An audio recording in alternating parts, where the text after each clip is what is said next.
Olá, eu sou Juca Kfouri e vou conversar hoje com o professor Lino Castellani Filho.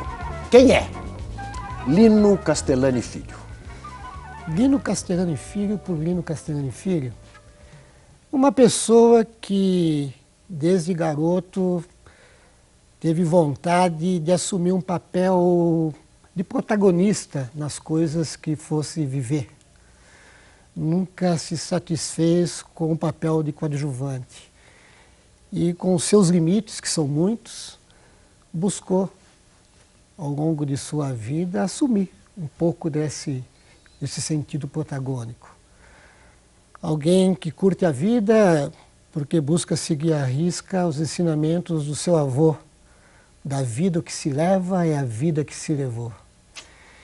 E mais do que isso, não se esqueça, trate de preencher seus anos de vida e nunca sua vida de anos. Busco fazer isso. Lino, que coisa curiosa, porque na hora que eu estava, a primeira pergunta padrão do programa, na hora que eu estava formulando a pergunta, me ocorreu perguntar pela primeira vez para alguém que vem aqui e que tenha filho ou júnior no nome, perguntar, tá legal, então esse é o Lino Castellani Filho. Quem é o Lino Castellani pai? E aí você me vem com o avô. Então, primeiro eu quero saber do pai, e depois eu quero saber que esse avô já me interessou muito, porque são duas frases ótimas. O pai é um senhor que certamente estará nos vendo. Claro, né? Babando. Isso. Uhum. E que me ensinou muito no que diz respeito à austeridade, à ética. Foi fiscal de renda no estado de São Paulo e não ficou rico. Tá, então acho que não precisa dizer mais nada. É que nem o pai do Sócrates. Pois é. Uhum. E é uma pessoa que está aí com seus 86 anos, com alguns problemas de saúde, mas não querendo abrir mão da vida. Ótimo. Né? E o meu avô é um português de Viana do Castelo, norte de Portugal, que foi chofer de táxi em São Paulo por 50 e poucos anos e capotou o carrinho dele no viaduto do Chá quando era de madeira. E era o responsável pelo ponto de táxi da Praça da República. Eu estudava no Caetano de Campos, ele me colocou lá porque ele tinha uma freguesa que tinha uma certa influência. Naquela época, estudar em escola pública... Caetano de Campos era a melhor escola de São Paulo. E aí eu saía da escola, ia para o ponto, ele me punha na frente, fazia uma lotação Jardim Europa. E nós íamos para casa almoçar. Seu Faustino já faleceu, mas é uma referência forte na minha vida e ao lado do meu pai, da minha mãe, marcaram muito a minha trajetória. Muito legal. Estamos falando de Caetano de Campos, que é anos 50. Anos 50, justamente. Claro. Eu estudei lá 2 anos, depois o 3º, 4º ano do grupo escolar, eu já fiz em Atibaia, onde eu cresci, passei minha infância e juventude.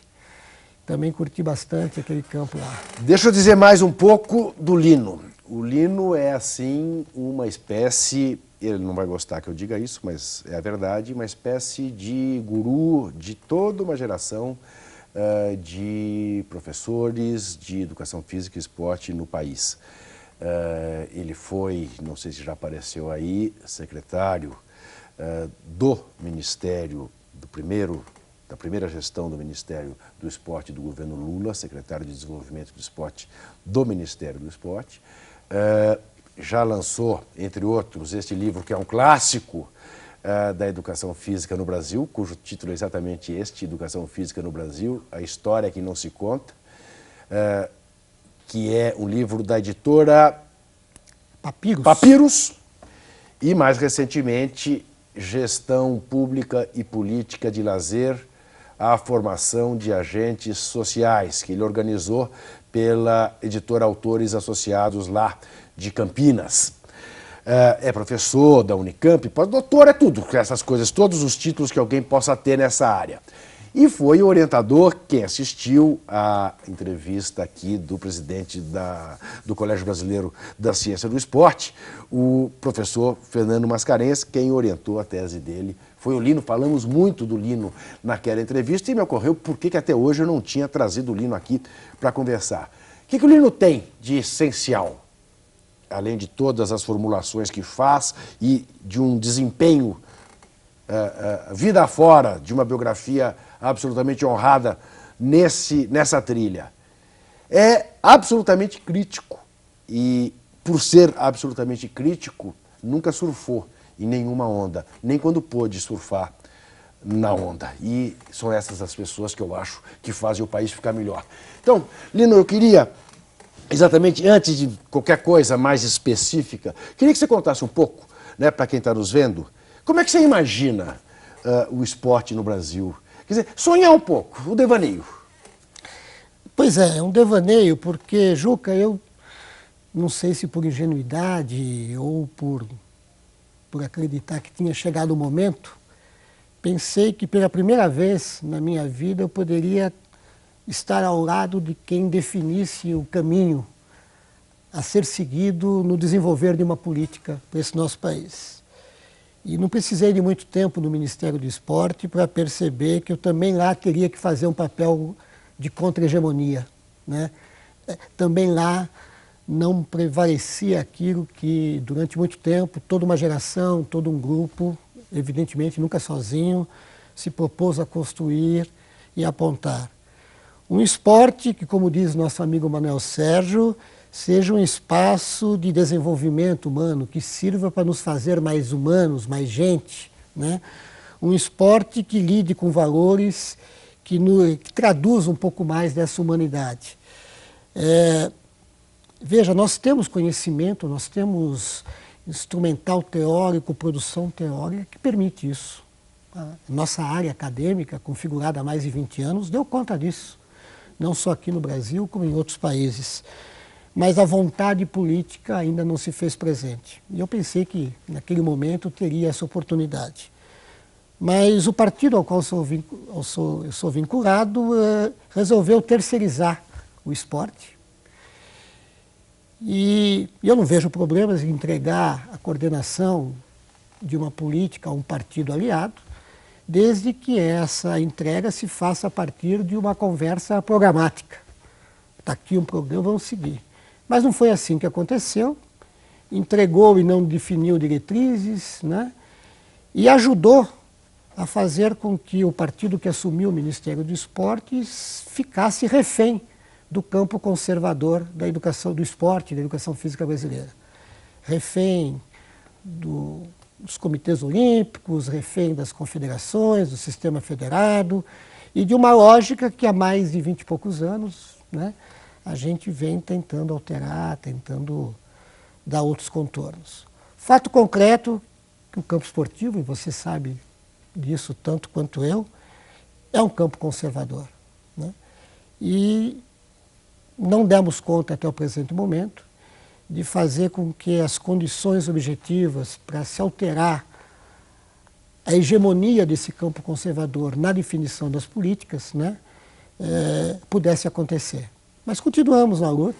Lino, deixa eu explorar um pouco essa questão, que essa é uma coisa com a qual eu me debato com alguma frequência, e principalmente nas palestras e nos debates dos quais a gente participa, vira e mexe surge.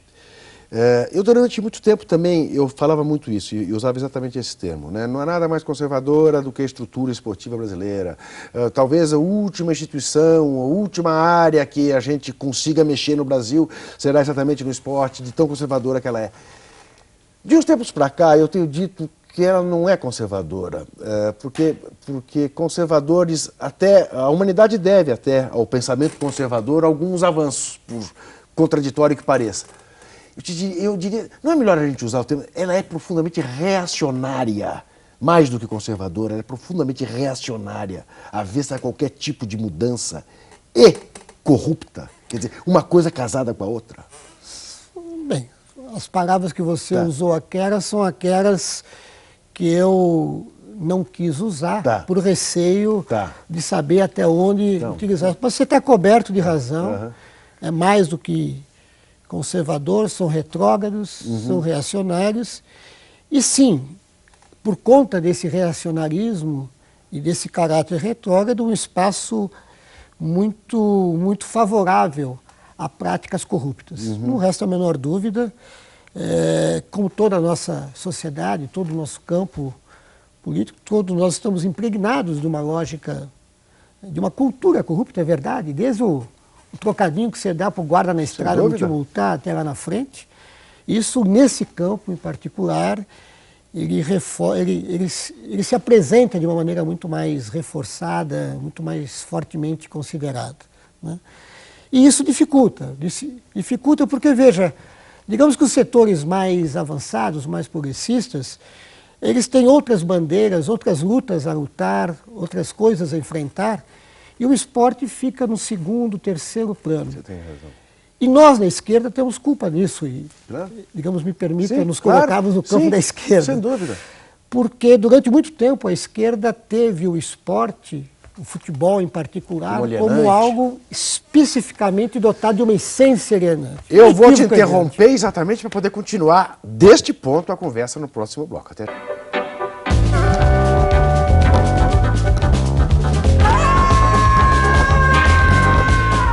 Estou conversando com o professor Lino Castellani Filho,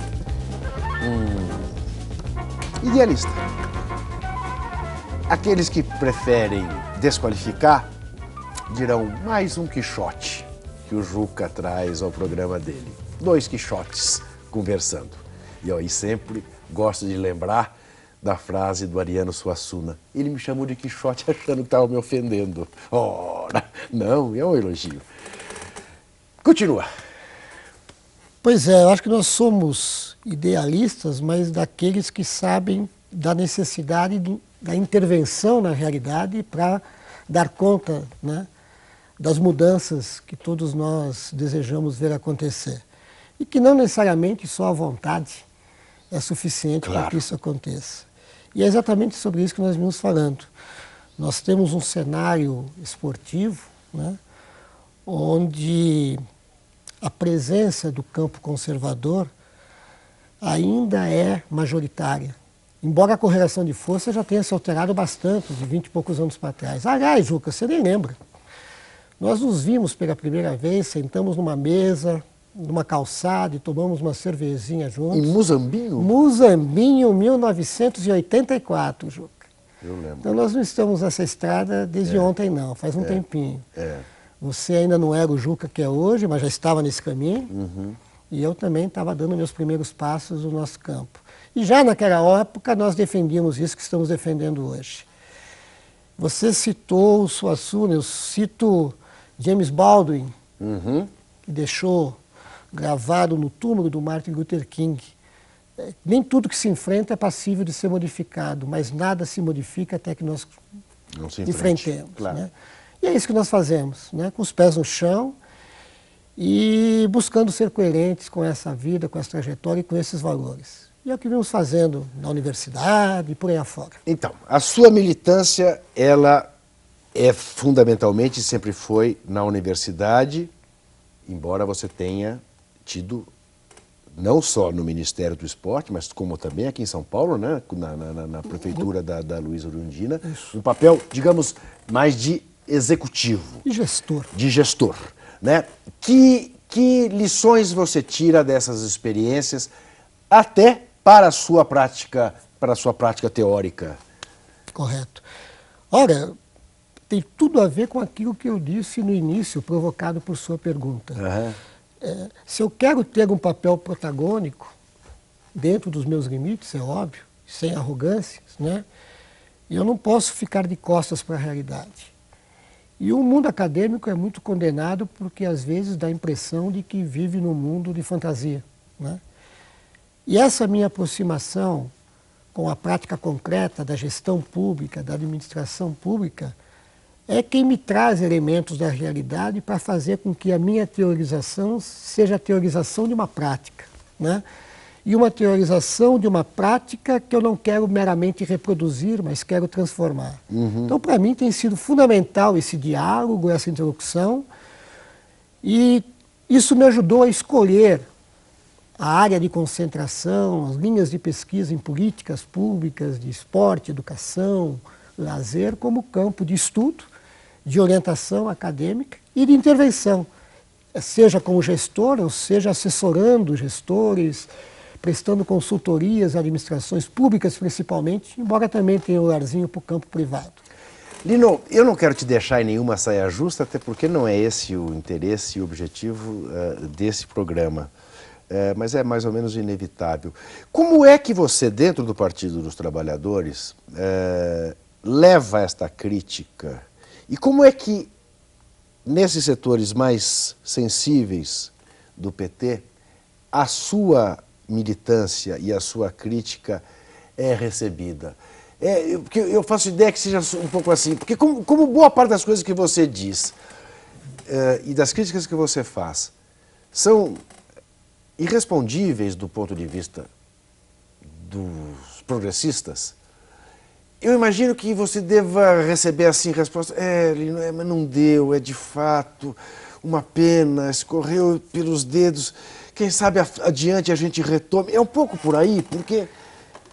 É verdade, Juca, porque veja, a minha relação com o partido é antiga, eu me filiei em 88, mas eu não me considero um homem de partido no sentido de viver organicamente o partido. Eu não faço disputas partidárias internas, não tenho cargo, nunca tive cargo no partido. O partido para mim não é um lugar onde eu consigo emprego, nunca precisei disso. Eu chego no partido já com a intenção de ajudá-lo a pensar uma política de esporte e lazer, porque já percebia que mais dia, menos dia, aquele partido teria a responsabilidade de governar, né? Confesso que chegou mais cedo do que eu esperava. Não pensava que agora nós estaríamos no governo. Mas mesmo assim, então, veja, eu me aproximo já em torno das questões afetas à educação, ao esporte e lazer. E esses espaços no partido não são muito valorizados.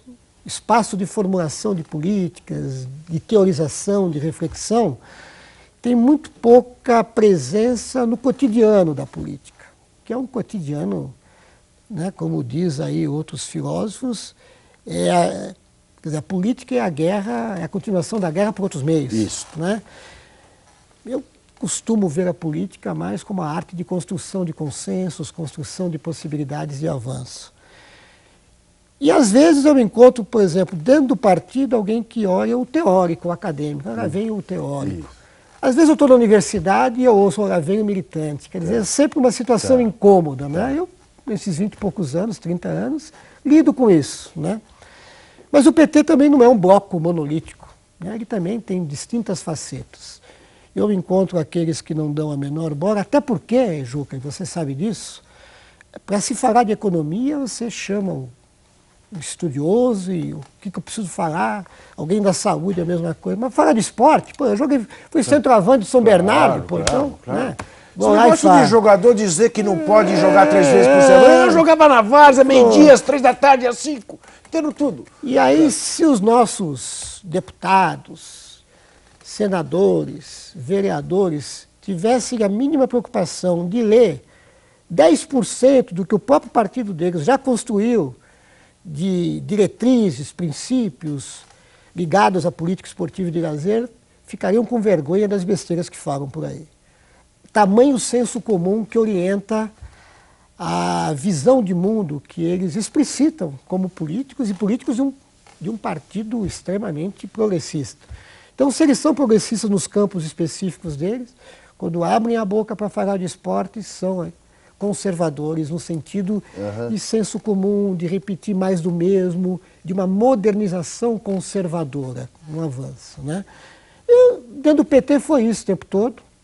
O que aconteceu no Ministério do Esporte foi um exemplo muito forte disso, né? Não tivemos um acompanhamento partidário. O PT não tinha tempo para pensar o esporte, né? Deixa os meninos quietos, deixa esse espaço para aquele outro partido poder fazer, pelo menos uma coisinha tão pequena, com um orçamento tão pequeno, alguma coisa tinha que ser dado, fica lá com eles isso. E aí nós estamos assistindo aí rios de dinheiro para Jogos Pan-Americanos, para Olimpíadas, só que vai se gastar para... Gente, eu não tenho bola de cristal, mas a Olimpíada não vem para cá, claro que não vem para cá. E o que estamos gastando nisso, quisera eu ter tido 20% de recursos para fazer os projetos que a gente elaborou e poder implementar, né, do dinheiro que está sendo destinado a esses jogos todos, né? Mas há um desrespeito a esse mundo acadêmico, esse mundo da construção teórica. Desrespeito vivido agora. Recentemente, ontem, acabou a SBPC em Campinas, na Unicamp, Nós tínhamos programado para ontem, quinta-feira, Juca, né? Nós estamos aqui gravando na sexta, uma fala do ministro, uma conferência do ministro do Esporte na SBPC, a convite da SBPC e do Colégio Brasileiro de Ciências do Esporte. Um espaço onde o ministro do Meio Ambiente se fez presente, o MINC, onde a senadora Marina da Silva se fez presente. Isso projetado e programado pelas autoridades da SBPC, do CBCE, um almoço que o reitor da Unicamp estaria aí, digamos, oferecendo ao ministro. E ele não veio? 12 horas antes da atividade, ele comunica que não pode ir. Lino, não é a primeira vez que isso acontece. A segunda você participou também conosco na própria Unicamp, quando foi discutir. Então isso, assombroso. Veja, eu conheço o ministro, assombroso. Respeito o ministro, é uma pessoa bastante interessante, Articulado. Bem articulado, mas você faz parte da cultura política desvalorizar, não respeitar, certo, esse tipo de comunidade. Até porque não é essa comunidade que o sustenta no cargo diante de algum escândalo. Isso. Né? Quem o sustenta e depois mostra a fatura, não somos nós. Né? Isso. A conversa continua.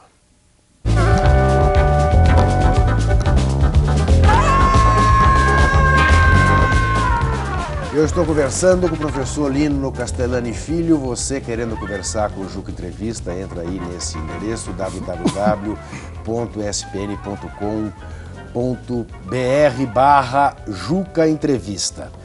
Para fazer sugestões, para fazer críticas, para fazer elogios, enfim, esse é o endereço. Se você quiser ver a nossa programação dos dois canais ESPN em qualquer hora do dia ou da noite, entra nesse endereço www.espn.com.br/360. Lembrando que essa entrevista, por exemplo, depois que for ao ar, ela fica lá, arquivada. É só você botar o nome para facilitar. Em vez de botar Juca Entrevista, que vai aparecer uma porção, bota o nome do entrevistado. Professor Lino. Lino, basta Lino. Pá! E você acha a entrevista. Eu recebo muitos pedidos.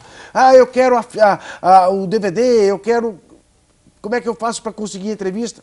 Você consegue a entrevista no canal 360, que além do mais, terá sempre uma pergunta exclusiva do canal 360 ao entrevistado do Juca Entrevista, que hoje é o professor Lino Castellani Filho, que é coordenador de um outro endereço que é muito legal, que você que é interessado em esporte frequentar, que é o www.observatoriodoesporte.org.br. O professor Lino coordena esse observatório, que é um fórum de discussão sobre o esporte no país, muito interessante.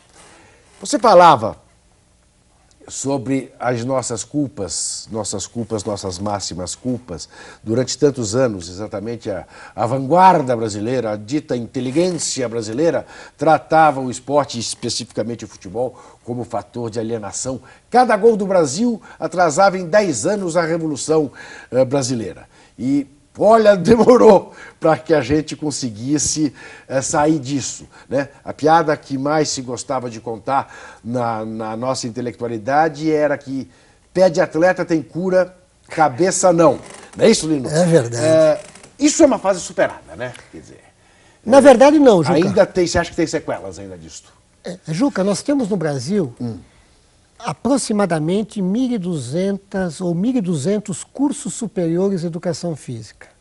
Eu diria, sem medo de errar, Juca, que 90% deles ainda tem uma lógica de formação profissional da época da década de 40 do século XX. Tá. Então, nós temos universidades públicas, né, que dão conta do Brasil todo de uma formação mais voltada para o século XXI. Isso é complicado, né? Nós temos, digamos, setores organizados recentes na educação física brasileira que expressam a retomada da leitura conservadora de mundo, de educação e de educação física no nosso âmbito. Eu faço isso em relação, por exemplo, à configuração do nosso conselho profissional. Foi a recuperação do espaço pelos setores conservadores da educação física, que dão um tom extremamente cartorial, como todo conselho, né? em nome de uma proteção ao cidadão, como que se esse cidadão não tivesse autonomia e condições de se autoproteger. Então isso tudo está presente, mas não resta dúvida que nós temos, digamos, avanços muito significativos no campo da teoria da educação física e do esporte. Nós temos 21 programas de pós-graduação em educação física, aproximadamente uma dúzia de doutorados, 21 mestrados, e sem contar aqueles que vão buscar a sua formação em outros programas na educação, na sociologia, também na fisiologia, na biologia. E isso tudo dá conta de uma massa crítica hoje bastante interessante. Também no jornalismo esportivo nós temos, né, visto movimentos no sentido de renovação dessa leitura. Então, como tudo na vida, eu diria que o contraditório está presente no nosso campo, né? Então, quando eu olho para trás, quando eu olho lá para 84 em Muzambinho, e olho para hoje, eu percebo que a gente avançou muito. Mas avançou menos do que nós gostaríamos. Claro. E é isso que nos faz continuar na luta. Isso, avançamos muito menos do que gostaríamos. Isso nós estamos de pleno acordo.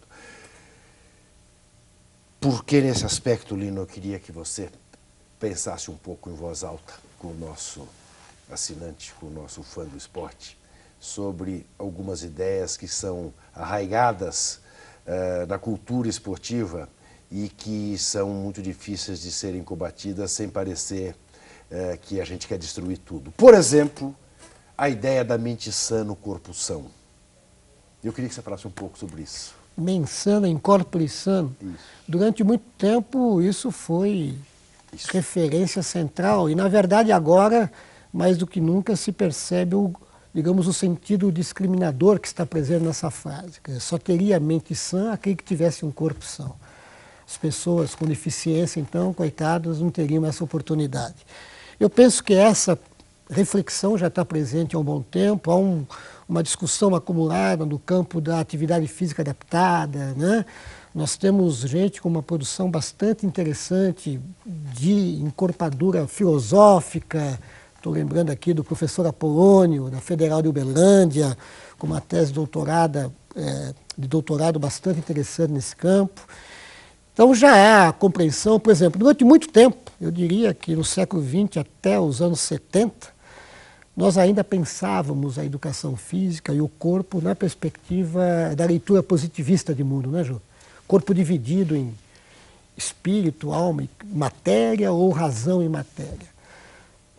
Final dos anos 70 para os 80, por conta dos movimentos aqui no Brasil, redemocratização e tal, isso também nos alcançou, conseguimos pensar de forma mais holística, o homem ser humano enquanto uma totalidade.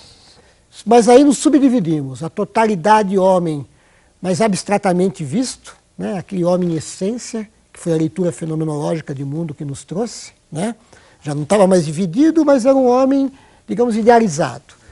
E uma leitura mais marxista, que colocava o homem no seu contexto social, no seu momento histórico, e, portanto, dotado de materialidade, né, de vida. Mas demos azar. Tivemos os problemas com o socialismo real no final dos anos 80, e o pessoal próximo ao marxismo, alguns abandonaram o barco, porque entenderam que não havia mais espaço para ele. Os que permaneceram continuam, heroicamente, lidando com essa referência teórica, filosófica, porque entendem até hoje que nos ajuda bastante a compreender a realidade, a sociedade capitalista em que vivemos, que é nela que nós vivemos, como é que se dão as relações sociais de produção. E são essas configurações das relações sociais de produção que apontam a produção da nossa cultura. Então a cultura é um produto imaterial, mas que é construída a partir da base concreta material. O esporte é um elemento da cultura. Eu adoro jogar bola, mas desde o primeiro momento eu sempre fiquei preocupado em saber por que diabos tem uma chuteirinha na maternidade quando nasce o menino. Como é que se forja identidade cultural esportiva? Por que no Brasil é a chuteirinha, em Cuba é o beisebol e nos Estados Unidos é o basquete ou o futebol americano? Como é que se faz isso? E na minha formação, Juca, eu não tive elementos no início, na graduação, para responder essa pergunta. Porque a biologia, a fisiologia, a biomecânica, a bioquímica não me ajudavam a responder a essa pergunta. E nos anos 80 chega, né? A filosofia, a história, a sociologia, a antropologia, nos ajudando a pensar a cultura corporal, né? As práticas corporais dotadas de sentido e significado humanos. Então hoje é isso que nós lidamos. Não basta ensinar a jogar. Tá. Mas temos que saber e temos que ensinar o porquê se joga. Qual é o significado do jogo na nossa vida. Por que que nós permitimos que o esporte entre em nossa casa 24 horas por dia? Pela mídia impressa, televisiva, pelo vizinho, pelo amigo. Não tem como não sair, né? O nosso campo é conservador, como eu estou reforçando. Eu adoro jogar bola, desde que depois tenha a minha cervejinha. Isso, para muitos, é um pecado mortal. Desses que me jogam no inferno direto, nem passo lá pela fase intermediária. Porque há um discurso absenteísta, moralista, de que o esporte é saúde. Pode ser, mas pode ser justamente o contrário. Esporte afasta de drogas? Pode ser, mas pode aproximar também, tá aí os exemplos, né? O esporte tira a criancinha de rua, pô, mas caramba, pode devolver para a rua depois que não preste mais, não renda mais, não ganhe medalhas mais, né? Então nós temos que lidar com o esporte como algo concreto. E é a intencionalidade nossa de lidar com ele é que vai fazer com que ele seja uma coisa ou outra. E não que ele tenha em si uma essência, isso ou aquilo. Em bom português, porque nada, rigorosamente nada, o esporte ou qualquer outra área da atividade humana é panaceia para coisa alguma. Correto. A gente já volta.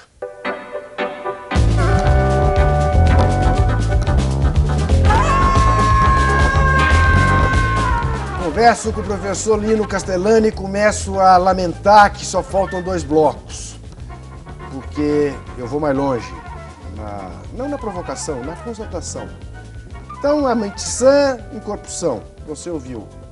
E o slogan olímpico, o mais alto, o mais forte, o mais ágil. É isso que devemos buscar? Essa é a nossa filosofia esportiva? Isso é que coroa a prática esportiva? Eu poderia até responder que sim, desde que os caminhos, os métodos utilizados para alcançar esse fim não se pautassem pelo processo de mecanização, de robotização das pessoas, ou como gosta de dizer Manuel Sérgio, na configuração das bestas esplêndidas, né? Veja, eu parto do princípio, Juca, que, por exemplo, a presença dos anabolizantes no esporte de alto rendimento não é manifestação, digamos, patológica do alto rendimento, mas é algo inerente à lógica do alto rendimento. Sem dúvida nenhuma. Num mundo onde só importa, só tem valor quem rende. E, evidentemente, um atleta, como qualquer ser humano, tem na atividade profissional dele o ganha-pão dele. Uhum. E ele quer prolongar ao máximo que pode essa possibilidade. A busca possibilidade. da rentabilidade máxima, do custo-benefício, me leva a isso aqui, me faz um milagre. Eu me lembro de uma entrevista que a Folha de São Paulo trouxe com o presidente do COI sobre os Jogos Olímpicos de Sydney ou de Atenas, onde pergunto a ele qual era a expectativa dele de recordes. Ele fala, não acredito que muitos recordes venham a ser batidos nos Jogos. Por quê? Não, porque a medicina esportiva evoluiu bastante e o controle antidoping está muito forte, muito grande. Foi a resposta dele. Quer dizer, ele próprio, com outras palavras, nos disse o quê? Esse limite, esses resultados são obtidos a partir de uma química não necessariamente, digamos, ética, né? Então, eu penso que cabe aí um discurso. Também me lembro de situações de um médico super feliz por ter colocado uma atleta recém-saída de uma cirurgia de joelho, 15, 20 dias depois, em condições de competir e ganhar alto rendimento. Aí perguntaram para ele, sim, mas o joelho dessa atleta daqui a uns 10? Não sei, aí não é problema meu. Ela já se aposentou, né? Então, veja, acho que há um quadro ético aí que essa leitura reacionária, retrógrada do mundo, joga para chupando. E aí ficamos falando do esporte como cultura da paz e ligamos a TV e vemos as torcidas organizadas, as brigas, né? Falamos de valores éticos e vemos aí os nossos dirigentes se perpetuando. Um outro professor que não tem nada de progressista usou uma expressão tempos atrás, né? Chamando de feudos esportivos as federações, confederações, né? Pessoas que ficam 10, 15 anos, né? E quando saem colocam a sua turma, né? Então isso que está acontecendo no Vasco seja bem-vindo e que se espalhe, né? Que se espraie por aí afora. Mas eu penso, Juca, que é isso, né? É complicado, mas estamos nessa, estamos por aí.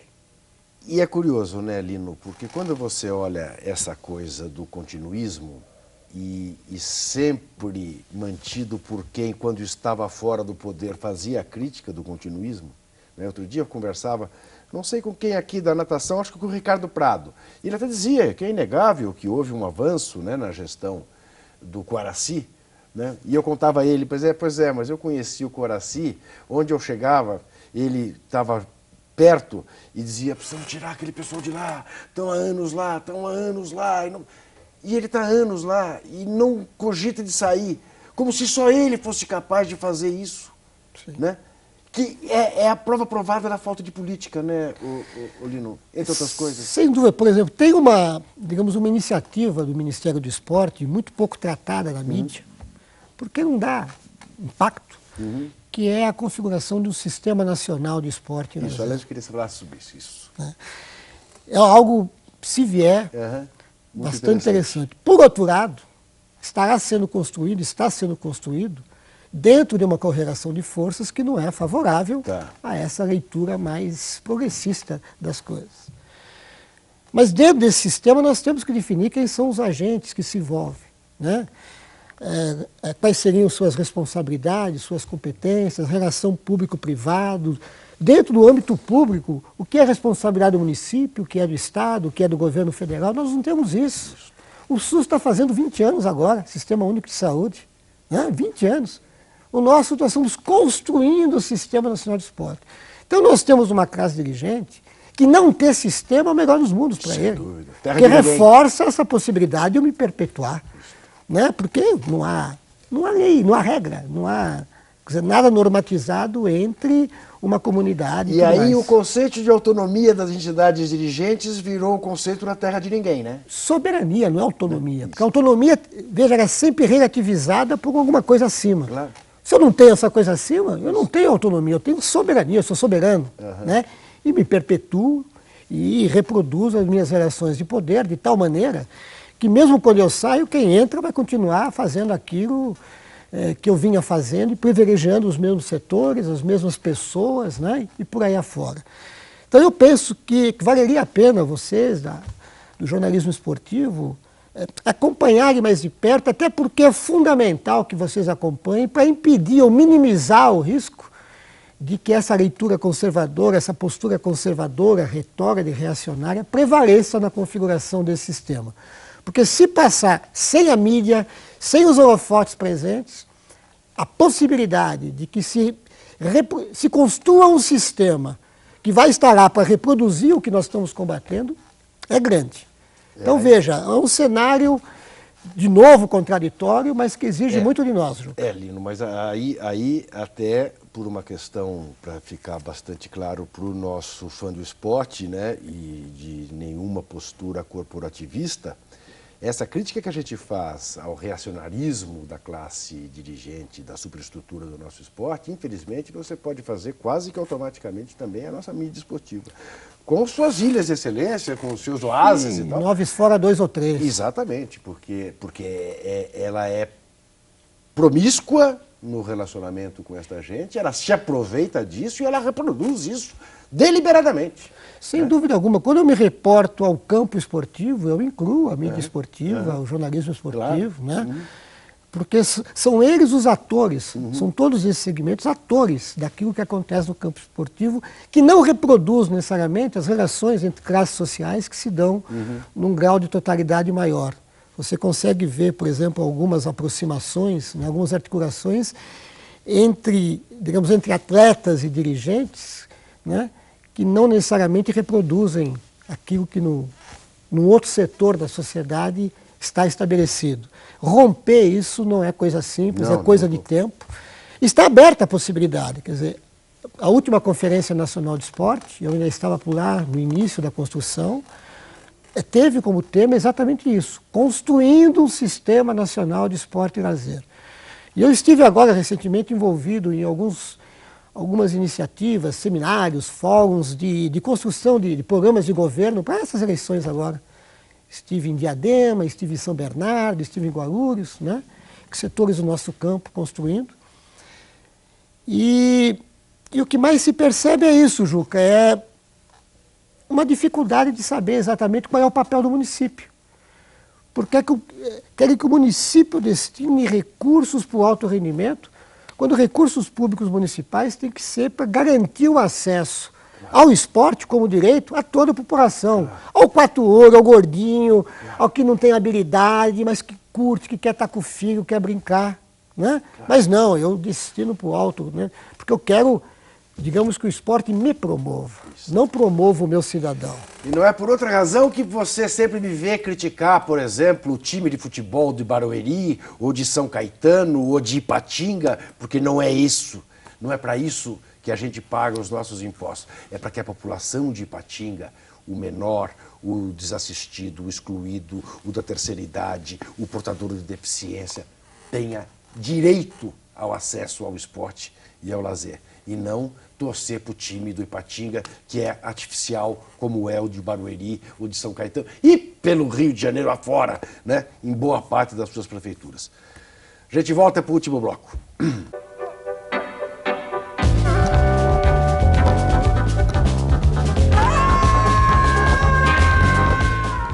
Eu estou conversando com o professor Lino Castellani Filho, que é coordenador do Observatório do Esporte, cujo endereço você vê aí embaixo da tela, www.observatoriodoesporte.org.br. Você querendo conversar com o Juca Entrevista, entra neste endereço que está embaixo, www.espn.com.br/Juca Entrevista, querendo ver a nossa programação no www.espn.com.br/360.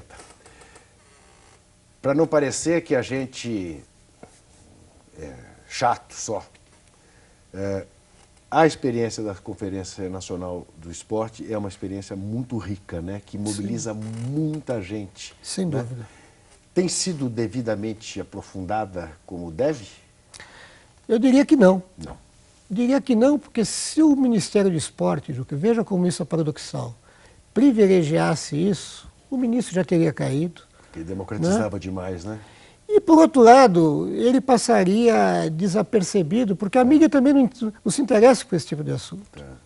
Nós temos um projeto que está até hoje, eu não sei como é que está hoje, mas pelo menos até 2007 eu assumi a responsabilidade por ele dentro do programa orçamentário do governo federal, um projeto social esportivo chamado Esporte e Lazer da Cidade, extremamente inovador. Esporte? Esporte e Lazer da Cidade. Veja, não é na cidade. Da cidade. É da, pertence a ela.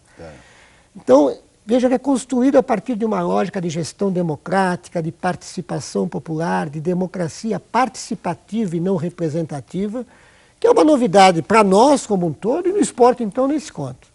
Né? Porque se eu tenho um dirigente que está 20 anos lá, 15 anos lá e quer ficar mais tempo, ele parte do pressuposto que quer ser eleito para fazer aquilo e deixar o outro tranquilo, não precisando se envolver. Deixa que eu faço. Não é essa a lógica? A ideia da democracia participativa é venha junto, venha fazer comigo, se envolva. Né? Tá lá. Mas se você pegar os recursos destinados a esse programa orçamentário, né, ao longo desses 6 anos de governo já, você vai chorar. Quer dizer, não dá para dizer que é política pública se levar em conta o tamanho do Brasil e o tamanho das necessidades do Brasil nesse campo. E o dinheiro está indo, né?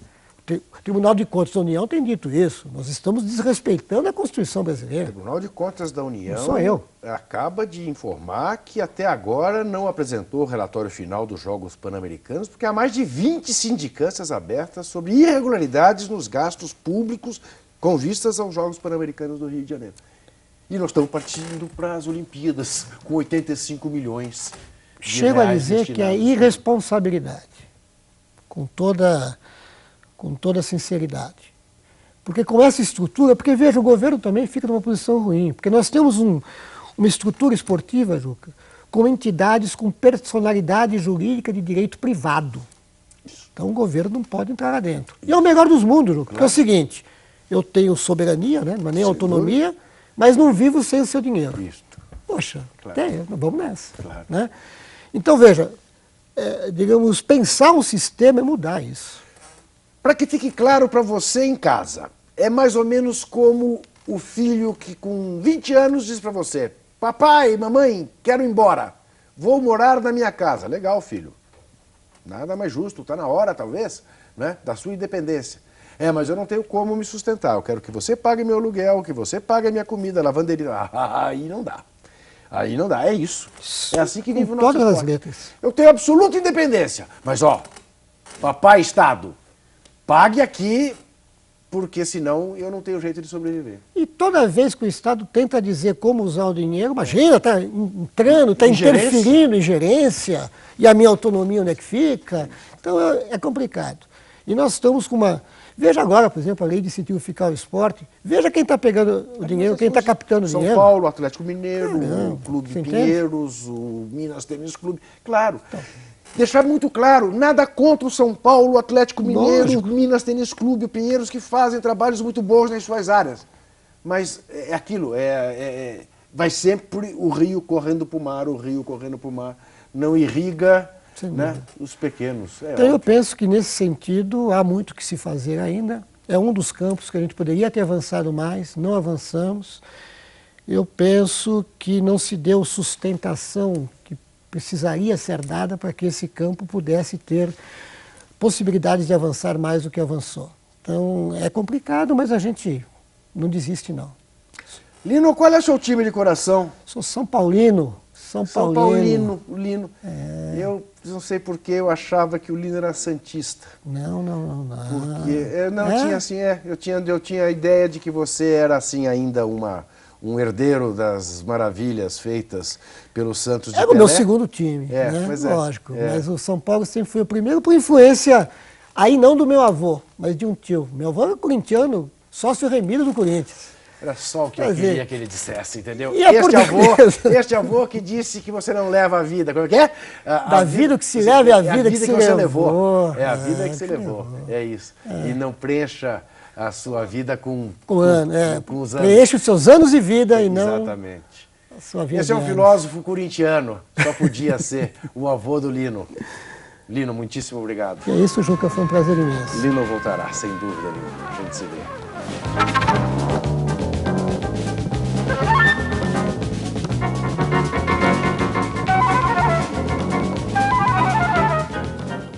Lino Castellani Filho pensa um esporte para o Brasil, que é o esporte que o Brasil merece, mas que o Brasil ainda não encontrou ninguém que tivesse coragem, inteligência e sensibilidade para implantar. Esse dia, pode crer, esse dia vai chegar.